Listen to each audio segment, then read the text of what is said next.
pada waktu COVID kan kondisi luar biasa. Iya. Dari kami terus lakukan transformasi menyeluruh memang. Gitu. Yang paling pertama adalah menyeluruh, jadi mulai dari internal juga eksternal nanti kepada pihak kreditur kami. Oh, gitu. iya. Bagaimana supaya bisa transparan gitu. Kita perbaiki secara menyeluruh secara struktural gitu. Kita perbaiki mulai dari supaya transparan kan IT-nya dulu gitu, supaya datanya bersistem transparan, semua orang bisa baca data yang sama dan bisa ngambil keputusan dengan cepat. Nah, akibatnya kami juga harus memperbaiki sistem bekerjanya kan. Ya, baik dari organisasinya kami perbaiki lebih seamless gitu. Cara kerjanya juga pakai teknologi juga lebih ini, dan kami harus edukasi karena rata-rata kan artinya yang duduk di situ adalah teman-teman yang baru juga. Itu harus kami lakukan dengan cepat. Tapi secara internal sudah terjadi transformasi. Itu harus. Internal dulu kami perbaiki. Ya. Internal dulu kami perbaiki. Dan paling utama SDM-nya, transparansi, SGC-nya, supaya tadi kita bisa mengambil keputusan yang cepat dan benar, tepat di waktu tepat. Jadi saya optimis mendengar posisi Perumnas setelah transformasi 5 tahun terakhir. Tetap mohon dukungan karena kondisi kan terus sangat dinamis. Ya. Tapi kalau dalam masa sulit sudah terjadi kondisi yang negatif ke positif cash flow, itu udah bagus. Berarti secara internal sudah ketemu lah formulanya. Tinggal penguatan dan GCP dan segala macam lah ya. Itu yang harus dilakukan. Ya. Situlah kebocoran kita langsung bisa tutup lah, jangan terjadi. Ya. Jadi kita bisa efisien dan efektif.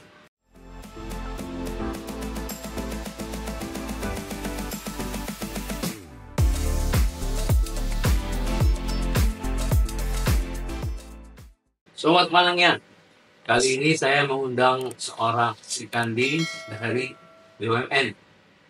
Sebenarnya orang ini udah lama saya undang, tapi nggak mau datang. Tapi kali ini dia nggak bisa lagi menghindar. Siapa lagi kalau bukan Ibu Tambok Marulian Setiawati Simanjuntak. Jadi beliau ini emang kebanyakan dari karirnya kalau dibaca memang seorang bankir. Tapi belakangan ini dia masuk ke bank. Nah, nanti coba kita masuk ke pengembang negara ya, yang mewakili negara lah.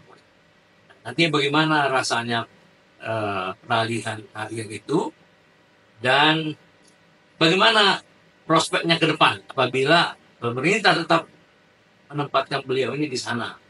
Ya, sekarang sebagai wakil direktur utama dari pengembang negara itu, dan sekarang juga jadi PLT gitu ya. Jadi nanti kita tanya. Saya sapa dulu tamu saya. Selamat datang Ibu Tambok. Ya. Terima kasih.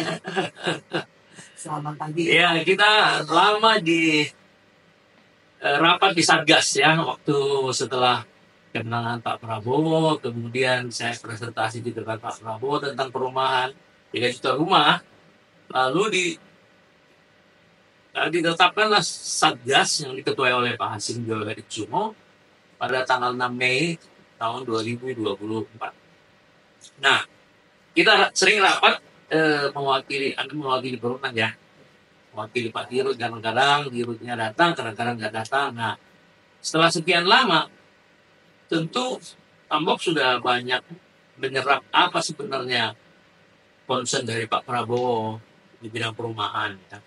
Jadi saya mau secara umum aja saya tanya, bagaimana pandangan seorang Tambok terhadap program pemerintah yang dicanangkan membangun 3 juta rumah, 1 juta di perdesaan, 1 juta di perkotaan, 1 juta di pesisir, tapi ini dikelompokkan menjadi perdesaan. Jadi 2 juta di perdesaan, 1 juta di perkotaan dalam bentuk vertikal. Bagaimana pandangan umumnya? Pertama, terima kasih Pak Ananya. Ya. Ada kesini. Mohon maaf kalau sebelumnya belum sempat. Sudah diajak aja baru sekarang. Terus. Ada atur waktunya yang ternyata masalah ngerti. Gitu. Jadi tentunya kami senang sekali kita lihat bagaimana program Pak Prabowo asal kita di dalam salah satu program beliau adalah tentang program 3 juta rumah. Seperti tadi Pak Ananya yang sampaikan, 1 juta di petani, 2 juta di pedesaan. Tentunya hal ini sudah merupakan program pertama beli ya. Tentunya ada karena kebutuhan kita, karena kondisi masyarakat kita bisa lihat bahwa hari ini backlog perumahan saja sekitar 94 juta. Sementara kenapa Pak? Kenapa? Karena masyarakat juga bertambah. Gitu. Sementara lahan kita kan tetap itu saja. Jadi itu merupakan masalah utama yang harus kita jawab sehingga masyarakat kita bisa mempunyai hunian, nggak sekedar hunian tapi hunian yang layak gitu, layak huni berkualitas sehingga akhirnya harapan kita pada kita bisa menghadapi tahun masa Indonesia Emas 20 tahun lagi. Betul. Kita mempersiapkan itu sehingga kader-kader atau SDM-nya itu yang benar-benar berkualitas untuk Indonesia Emas. Jadi artinya mulai dari rumah. Ya, artinya Anda sangat sangat mendukung program itu ya. Nah, kemudian dilihat dari perjalanan Anda sebelum masuk ke Perumnas kan, banyak di bank ya, dulu di Bank BNI, bahkan direktur kredit UMKM kalau salah. Ya. Nah, setelah masuk di Perumnas tahun berapa? Perumnas awal COVID 2020. Oh, pas susah-susahnya itu. Pas semua tiarap semua itu. Pengembang tiarap dan orang bekerja dari rumah. Iya. Bukan prioritas utama. Betul. Lebih utama bagaimana waktu itu supaya sehat, supaya bisa survive. Nah, sejak COVID berarti 2020 ya, sampai hari ini. Akhir 2020. Ya, akhir 2020 ya. Jadi sekitar mendekati 5 tahun ya. Ya, jadi 4,5 tahun. Nah, selama 4,5 tahun, tentu Anda kan menyesuaikan diri ya. Pelan-pelan menyesuaikan diri dari seorang dengan mindset finance, ya kan, funding, masuk ke developing, land develop. Ya. Apa yang menjadi ya semacam surprise bagi Anda waktu baru masuk? Dari seorang bakir menjadi seorang developer. Mungkin saya cerita sedikit. Memang saya mulai jadi bankir mulai dari tahun 96. Tapi sebelum itu pun saya pernah di Bappenas. Beda juga di Bappenas. Tapi dari tahun 96 saya di Perdata sampai akhir tahun 2016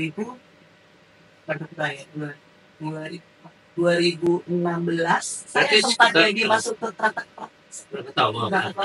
sebagai direktur keuangan. Memang background saya keuangan. Namun puji syukur, pada waktu saya kembali ke BNI sebagai direktur konsumer. Nah, konsumer itu salah satu yang saya handle adalah ini, KPR. Waktu itu? Di bank. Jadi, memang background saya di perbankan awalnya adalah kredit untuk corporate. Untuk produktif, corporate menengah kecil, gitu ya. Lalu kemudian saya menjadi direksi konsumer, termasuk direksi juga UMKM. Yang menarik adalah memang kalau perbankan itu sudah becek dengan masalah BCG, manajemen risiko, compliance. Nah, karena diatur oleh Bank Indonesia. Sudah lama, karena kan bisnis perbankan itu bisnis kepercayaan, highly regulated gitu. Jadi ya, pada waktu saya masuk ke Perumnas, puji syukur lebih cepat menyesuaikan karena saya cepat megang, dan pada waktu saya ke real sektor yang ditugaskan ke sektor real di Baja tersebut, yang memang kan juga belum seperti perbankan. Nah, di situ justru tantangan di sektor ini sudah hadapi. Jadi masuk ke dalam bisnis properti ini khususnya banyak hal positif yang tentu di semua tempat banyak hal positif itu bisa diaplikasikan di kita. Jadi nggak ada unsur shock ya waktu dari bank. Enggak lah. Dimanapun kita ditempatkan kita harus selalu cepat. Learning lah, kita harus cepat mempelajari scanning dan cepat segera beradaptasi untuk segera perbaikan. Dan buktinya ya 5 tahun. Dan sini kinerjanya lumayan baik. Perumnas ya. Ya, COVID itu kan luar biasa. Semua pengembang orang bahkan kan juga fokus pada tapi pada waktu itu kita pun dengan di tengah kondisi cukup tough ya, kita bisa buat orang mau akad dengan kita. Pada waktu kita yang pertama buat mobile akad, apa ya namanya, saya lupa, drive thru. Saya lakukan akad drive thru Jadi orang cukup dari mobilnya, tapi kita semua dengan ini kesehatan, standar kesehatan gitu, tapi kita bikin akad drive-thru. Itu yang paling pertama kita yang buat bersama perbankan. Akhirnya perbankan pas itu inisiatif itu gitu ke bank lain. Memang kita bikin akad drive-thru-nya di tempat terbuka, jaga kesehatan. Ada tentunya waktu akad kan ada notaris, ada perbankan, ada konsumennya, ada kami gitu. Nah itu akhirnya dikopas oleh perbankan yang lain sehingga tetap bergulir. Ya, tapi catatan yang menarik selama 5 tahun BUMN itu banyak mengalami kesulitan keuangan selama 5 tahun, terutama BUMN yang ada di karya yang terjun ke properti.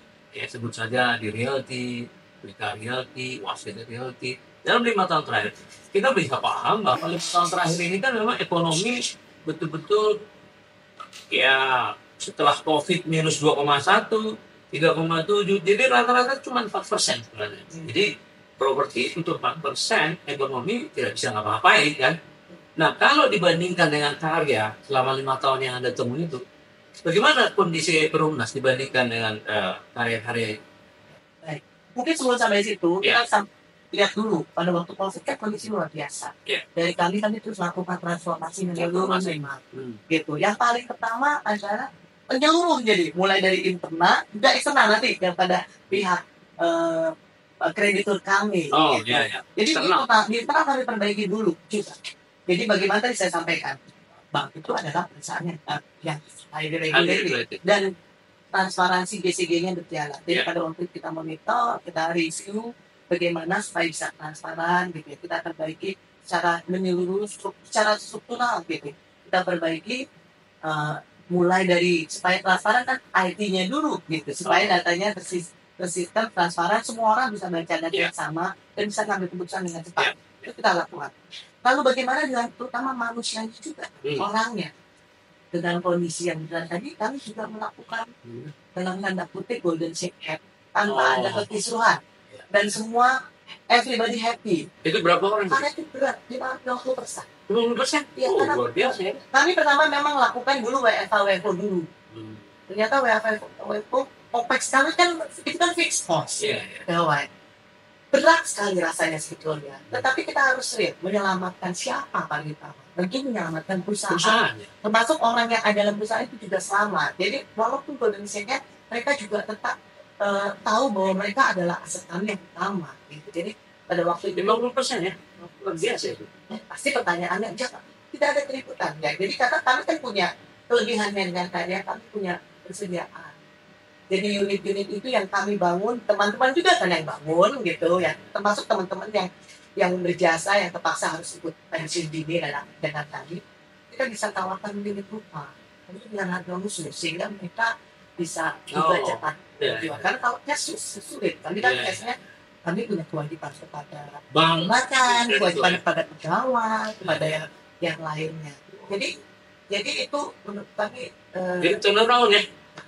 Benar-benar kalau dari 50% turnaround itu 50% biasa berhasil.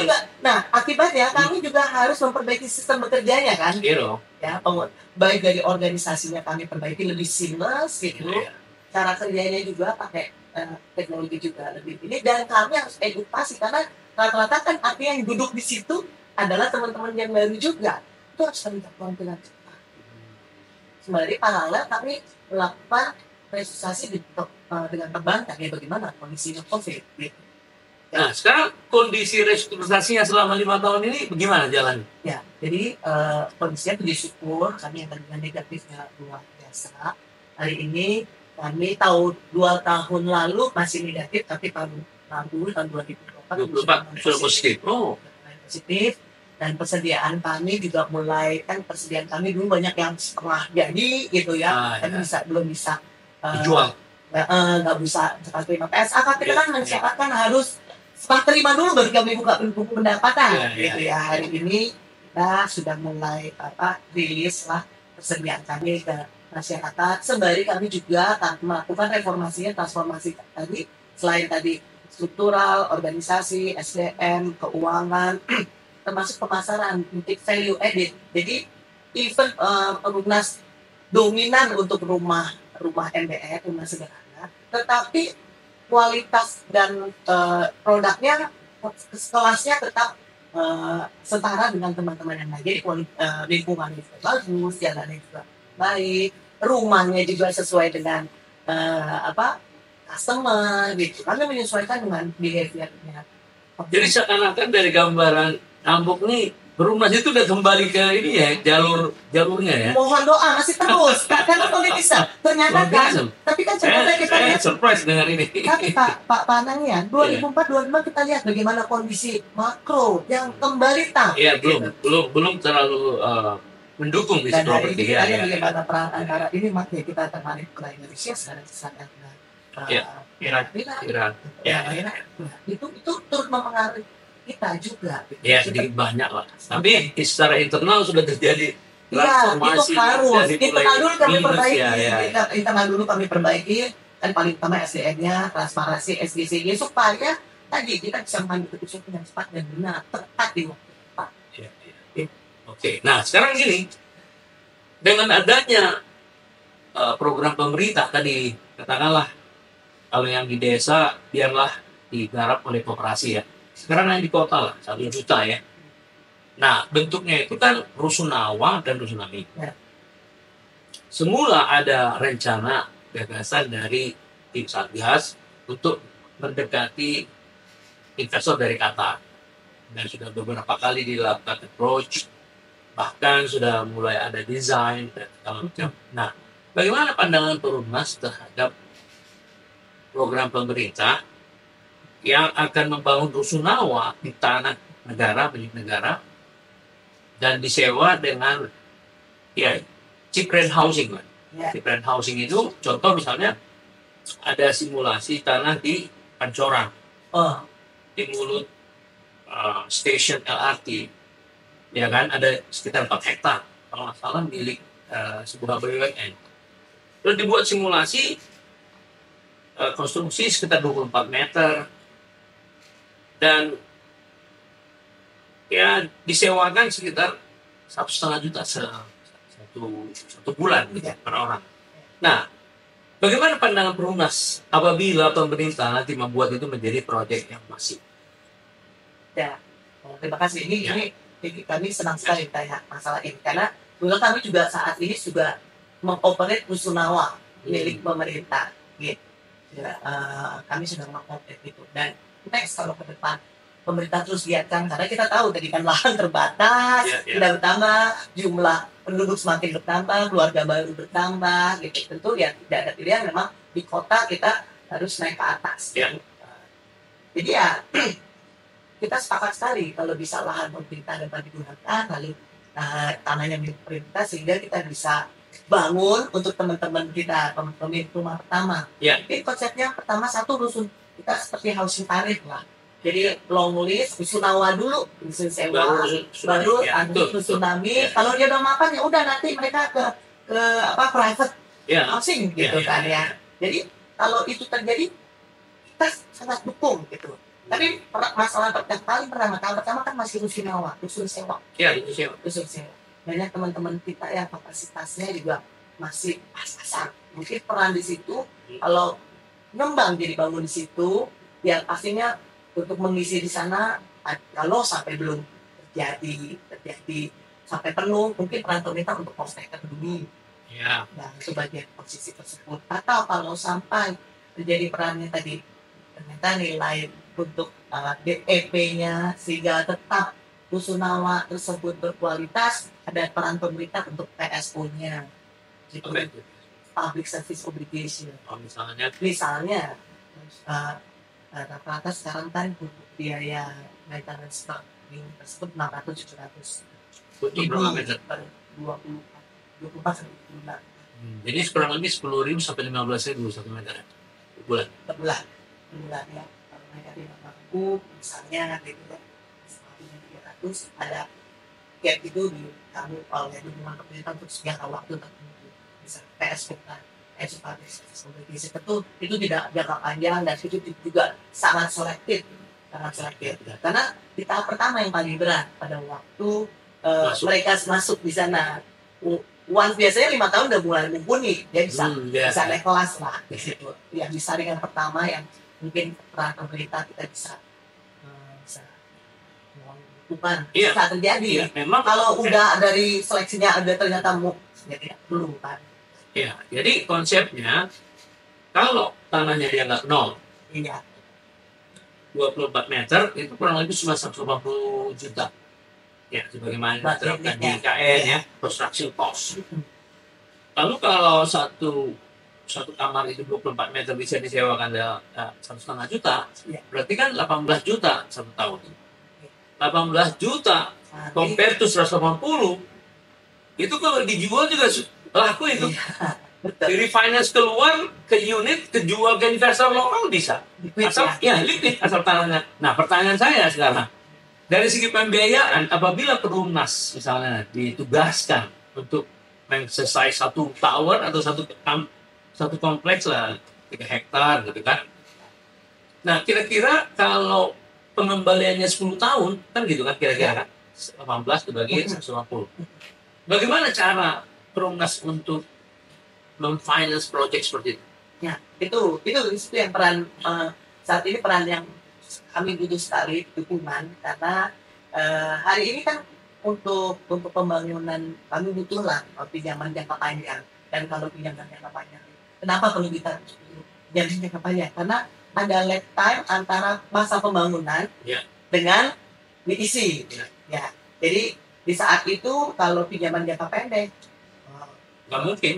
Pembangunannya 1,5 sampai 2 tahun, habis itu BTC. Jadi yang kalau kebutuhan Perumnas untuk mendapatkan pembiayaan adalah pinjaman jangka panjang dengan tarif khusus. Berdurasi berapa tahun? Tenor 10 tahun? Tenornya kalau misalnya langsung terisi penuh, tadi peran kalau off-taker pemerintah langsung isi, ada off-taker bisa lebih pendek Bapak. 5 tahun 5 bisa. tahun cukup ya? Ya, kalau tadi langsung terisi penuh. Jadi artinya kan bisa cepat kembalinya dari KPR-nya tersebut, KPR-nya tersebut bisa diterima. Tapi jika tidak, kan kita harus prepare. Oh, jadi kalau 5 tahun masa pembangunan sampai penyerahan, kalau ada yang tidak diserap, off-takernya pemerintah, itu sangat mudah, sangat mungkin lah. Betul, karena banyak masyarakat yang butuh. Cuma kan harus saringannya yang masuk ke situ yang benar-benar mampu sehingga tidak perlulah pemerintah keluar PSO harusnya. Gitu. Ya, harusnya iya. Karena lokasinya di kota. Karena di tengah kota. Nah, contoh misalnya di stasiun LRT yang sekarang di Halim. Terus ada di Carrefour kanannya Auri kan yang belum contoh gitu. Jadi di sepanjang LRT di mana tanah atau berita ada, bisa dibangun di situ. Jadi kebutuhannya tadi pinjaman jangka panjang tertentu, mungkin tarifnya khusus. Gitu. Contoh.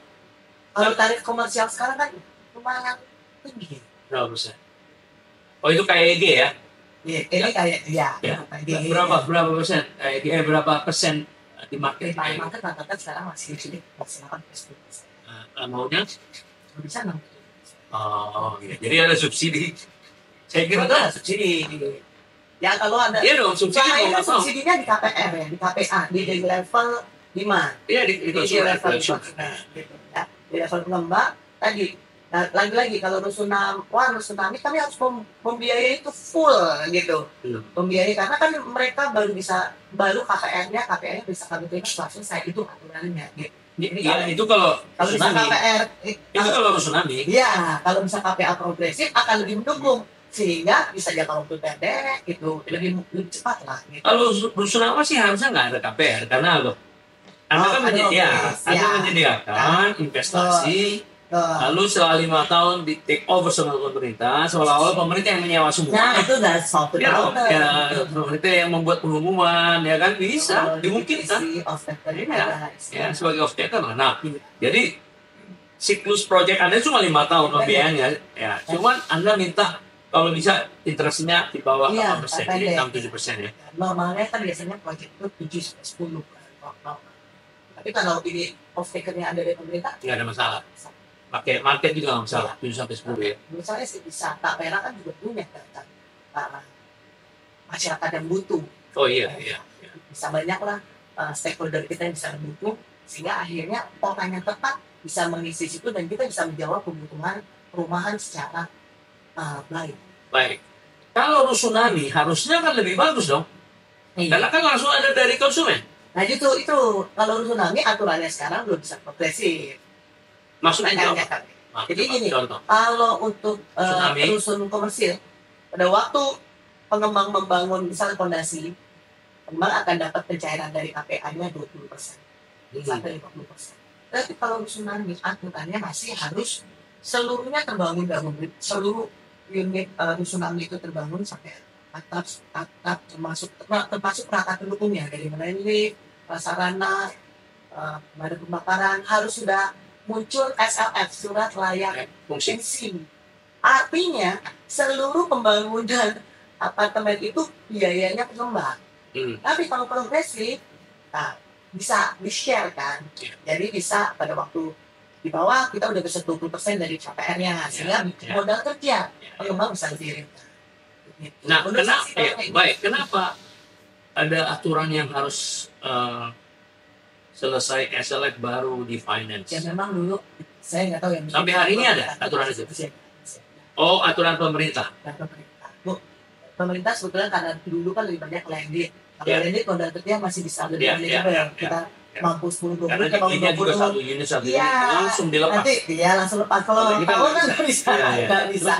Maksudnya pemerintah supaya jangan sampai pengembangnya tidak bertanggung jawab. Bagus aturan itu. Dan mungkin untuk proyek tertentu tadi kalau program pemerintah negara harusnya bisa dilonggarkan ya. Dan pengembangnya dipilih. Ya, kalau pengembangnya ada masalah, ya harus blacklist. Iya, artinya tidak dikasih lagi kesempatan. Saya sih kalau pemerintah hari ini kami juga udah diskusi dengan stakeholder, rasanya dimungkinkan aturan itu, tapi tadi terbatas pada yang tadi untuk program pemerintah satu, lalu pengembangnya juga sudah dalam didampingi lah oleh para stakeholder kita, tapi misalnya internet. Jadi harusnya masalah itu udah solve lah. Jadi saya optimis mendengar posisi Perumnas setelah transformasi 5 tahun terakhir. Mohon dukungan karena kondisi kan terus sangat dinamis. Tapi kalau dalam masa sulit sudah terjadi kondisi yang negatif ke positif cash flow, itu udah bagus. Berarti secara internal sudah ketemu lah formulanya. Tinggal penguatan dan GCP dan segala macam lah ya. Itu yang harus dilakukan. Karena situlah kebocoran kita langsung bisa tutup lah, jangan terjadi. Jadi kita bisa efisien dan efektif. Jadi artinya program pemerintah untuk di perkotaan sangat bisa didukung artinya. Menurut saya kami sekarang kami ada empat program besar perkotaan. Lahan kami itu cukup besar gitu ya. Kita punya sekitar sekarang yang sudah clean and clear ya. Kalau yang clean and clear artinya siap. Kalau tadi investor kata atau siapapun mau bekerja sama dengan kami sudah siap. Ada sekitar 1.700 hektar. Kalau dibangun unit sekitar 150.000 yang udah clean and clear. Itu high rise ya. Belum ada untuk high rise, tapi kami ada juga yang untuk, karena kami kan juga siap pengembangan kawasan besar. Jadi kita punya satu program untuk pengembangan kawasan berskala besar. 2 program untuk high rise, yaitu untuk high rise yang TOD, bukan high rise ya. High rise dan landed yang konsepnya transit oriented development. Karena hari ini kan Pak Pangatanian tahu dong bagaimana trafiknya luar biasa sampai ke tempat-tempat kantor. Tapi lahan di TOD itu ada? Masih ada ya?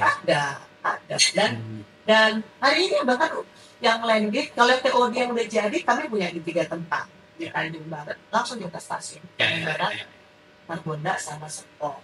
Yang landed. Dan itu sudah sold out ya? Yang satu sold out, yang Margonda tinggal 100 lah. Oh ya, 100 dari? 100 unit dari 1.200. Oh iya. Terus yang Tanjung Barat juga gitu. Tinggal untuk yang maksudnya non subsidinya tinggal 200-an. Yang lainnya subsidinya dari 1.200-an juga. Yang Serpong masih progres. Nah, ketika kita menariknya kita punya TOD yang landed. Jadi yang di kawasan kita jadi landed, tapi kita punya karena di daerah Parung Panjang. Kalau naik mobil itu bisa 1,5 jam, 2 jam ke pusat kota. Naik kereta cukup 30 menit, 35 menit sampai pusat kota. Biaya 4.000 gitu. Nah, itu kita punya program itu gitu. Tapi di luar itu kita punya juga program penataan kawasan kumuh karena kami perung kan ya.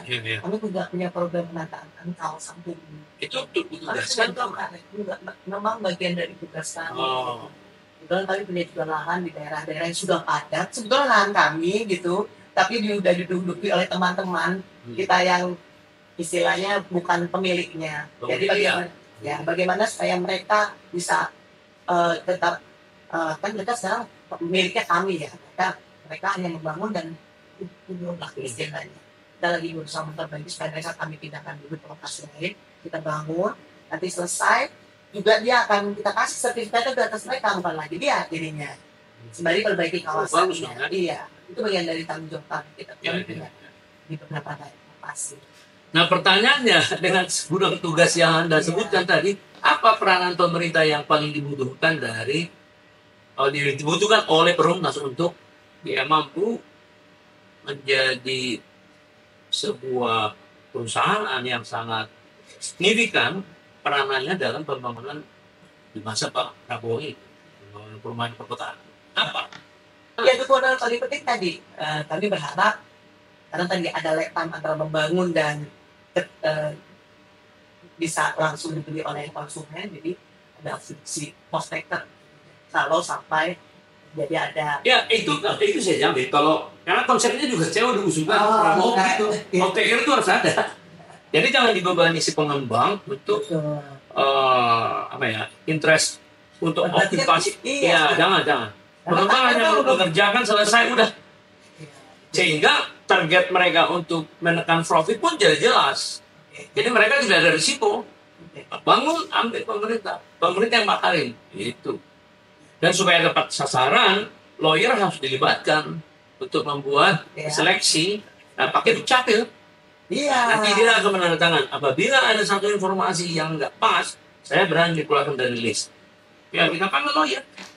Cari yang memang eligible dan berhak. Udah, itu memang harus begitu semua. Sistemnya harus. Saya terima kasih malah Pak Kanalian yang membuat. Ya, itu gagasannya juga ke Pak Hasim udah oke. Nah, terus kemudian itu yang saya bilang, apa yang diperlukan Perumnas? Karena kabar baik tadi ketika dia mampu, sebuah perusahaan BUMN mampu mentransformasikan dirinya, lay off 50% pegawai, itu kan luar biasa itu. Itu artinya itu sebuah langkah yang sangat. Kan itu nggak pernah Pak Mane nggak pernah saya nggak pernah dengar. Makanya bisa kami juga stop karena supaya win-win lah gitu. Karena mereka juga aset kami gitu. Tapi pada masa ini ya pilihan gitu. Mau menyelamatkan siapa. Makanya saya bertanya tadi, apabila pemerintahan Prabowo ini memang serius membangun 1 juta rumah itu, bagaimana peran yang diinginkan oleh Perumnas? Dukungan pemerintah, apa yang paling penting? Ya, kalau yang tadi kan semua teknis lah. Selama finance-nya sudah mulai membaik, selama Perumnasnya sudah mulai punya peta jalan untuk keluar dari krisis, sudah selesai. Tapi karena ini proyek besar dan perlu menjadi contoh bagi swasta juga, apa yang dibutuhkan oleh pemerintah, oleh Perumnas untuk membuat Perumnas ini bangkit kembali. Baik, berarti kalau dari situ asumsinya bahwa off-taker sudah pembiayaan jangka panjang, jangka panjang dengan tenor jangka panjang lah ya, dengan tarif khusus juga sudah terjawab gitu. Di luar itu maksudnya Pak. Iya dong, iya. Oke. Dukungan yang fundamental. Yang paling fundamental. Contoh misalnya, suntikan modal sekian triliun, contoh. Karena ada begini kan.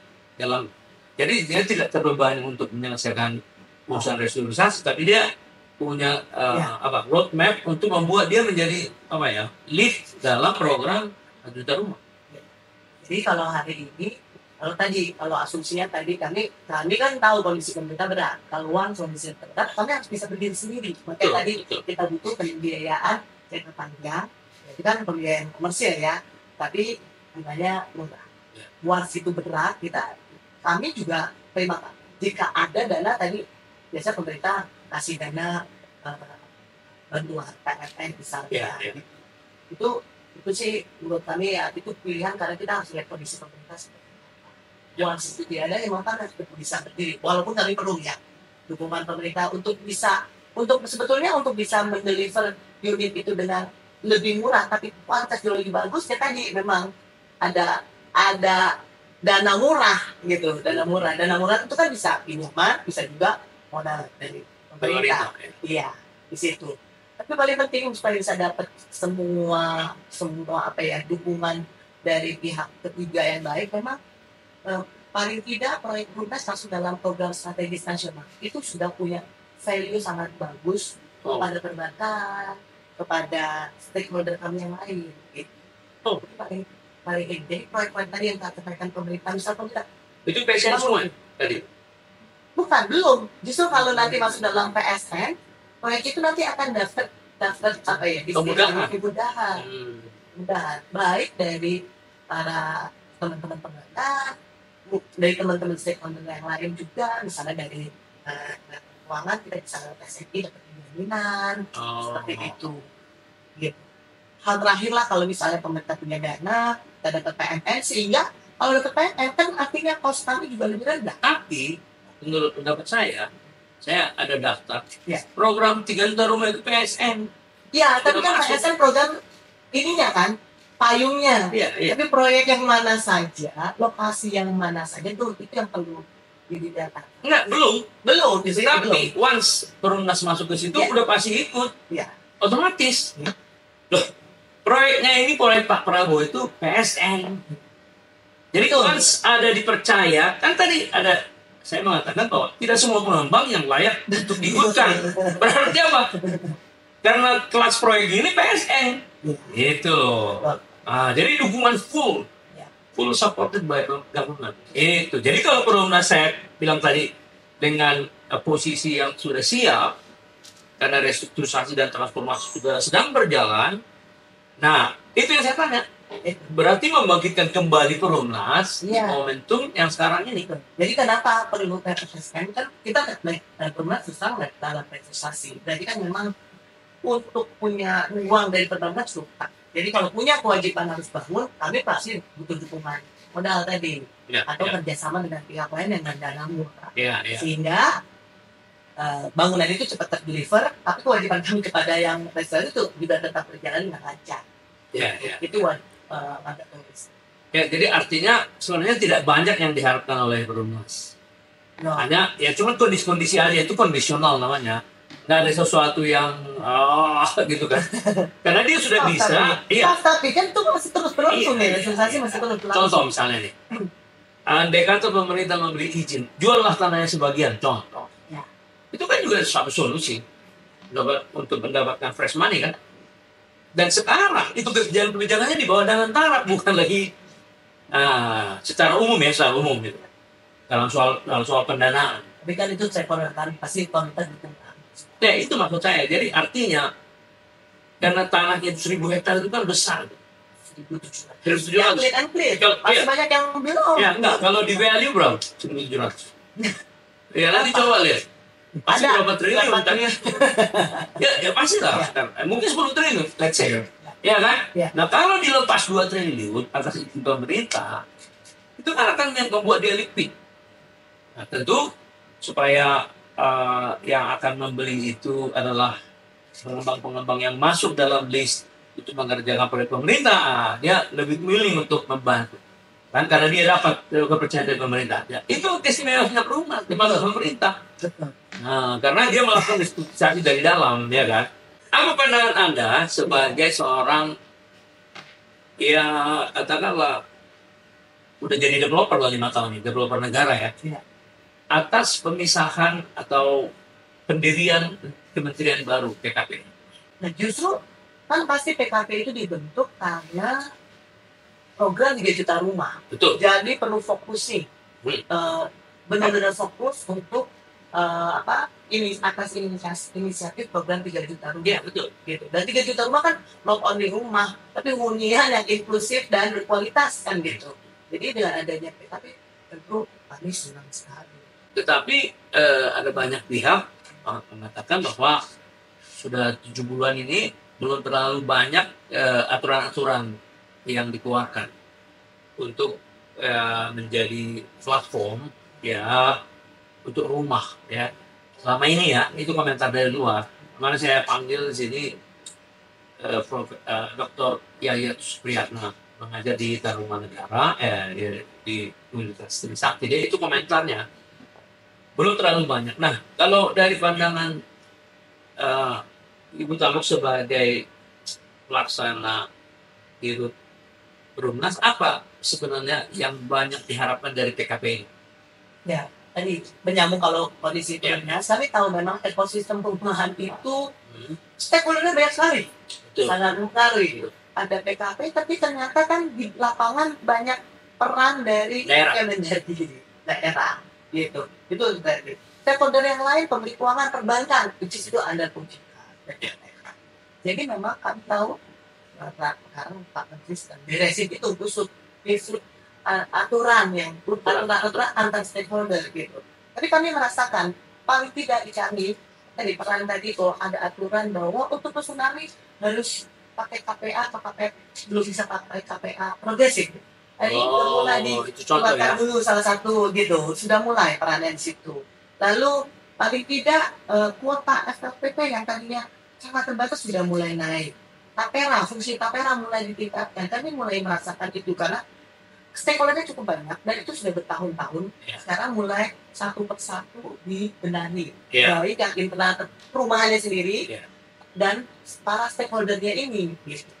Kami mulai merasakan itu. Misalnya kemarin selain kita juga ada peran BPHTB gitu. Walaupun belum semua daerah kami tahu gitu. Tapi paling tidak kita udah mulai bisa diskusi sama daerah Pemda. Karena lokasi kami kan Perumnas nggak di Jabodetabek saja dari itu itu memang yang harus kita benahi bersama. Ya, jadi artinya gini loh, kesimpulan saya, kepentingan Perumnas adalah kebijakan-kebijakan yang pro bisnis, ya kan? Karena Perumnas ini memang entitasnya kan tetap bisnis, BUMN, ya kan? Jadi harus membayar utangnya dengan bunga komersial, harus membiayai bangunan, ya kan? Diperlakukanlah kami sebagai bisnis ya, equal lah, treatment.